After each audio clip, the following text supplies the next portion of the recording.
সত্যি বোঝাই যায় না গ্রামের সেই মেয়েটি কত বড় হয়ে গেছে, সময় কত পরিবর্তনশীল, তাই না? গুড মর্নিং বন্ধুরা, আমি প্রিয়াঙ্কা আর আমার একটি নতুন ব্লগে তোমাদেরকে অনেক স্বাগত, অনেক ভালোবাসা। তো চলো আজকে যাব হচ্ছে কিছু টুকটাক কেনার আছে, একটু মার্কেটে বেরোবো। আজকে আমি এই ব্লগটাই তোমাদের সঙ্গে শেয়ার করছি। আর তো চলো যেতে যেতে তোমার সঙ্গে একটু গল্প করা যাক। এখন একটু রেডি সেডি হয়ে নিয়েছি, আর এই শাড়িটা পরে আমাকে কেমন লাগছে অবশ্যই কিন্তু কমেন্ট করে জানিও তোমরা। তো চলো এখন আমাদের বাড়ির রাস্তায় আর কি হেঁটে যাচ্ছি একটু। সত্যি সময় কত পরিবর্তনশীল, তাই না?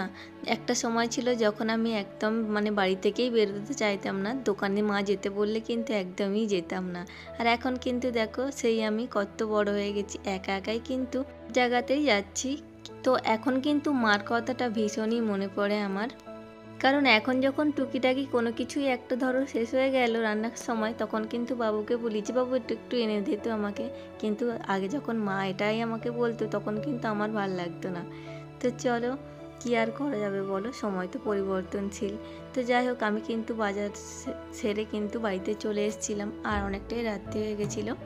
ওই আর কি 7:30 8টার মতো বাজে। তো চলো এখনও রান্না বান্না হয়নি, আর কি নিয়ে এসেছি সেটাও কিন্তু তোমাদেরকে দেখিয়ে দিই আমি একেবারে। আরও কিছু নেওয়ার ছিল, কিন্তু অনেকটাই যেহেতু সন্ধ্যা হয়ে গেছিলো তাই জন্য কিন্তু আমি তাড়াতাড়ি চলে এসেছিলাম। এসে কিন্তু ওদিকে বাবুকে আমি একটু পড়তে বসিয়েছিলাম, আর ওকে কিছু কাজ দিয়েছিলাম, সেগুলোই ও করছিল। তো আমাকে একটু দেখাতে নিয়ে এসেছিলো মা এটা হচ্ছে কি না।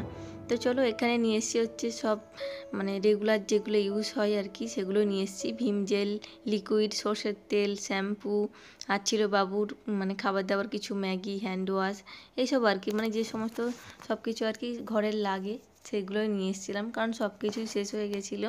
আর এখানে একটা একটা করে কিনতে কিন্তু বেশ অনেকটাই পড়ে যায়। তো ওখান থেকে কিন্তু একসঙ্গে সব চলেও আসে, আর একটু দামটাও কিন্তু সেভ হয়।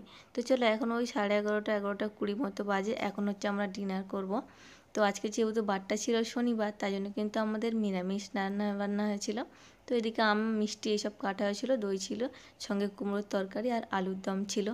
তো চলো আমি এখন কিন্তু রাত্রি হয়ে গেছে, ডিনার সেরে চলে এসেছি, আর বাবু কিন্তু ওর ঠাম্মির কাছে আছে।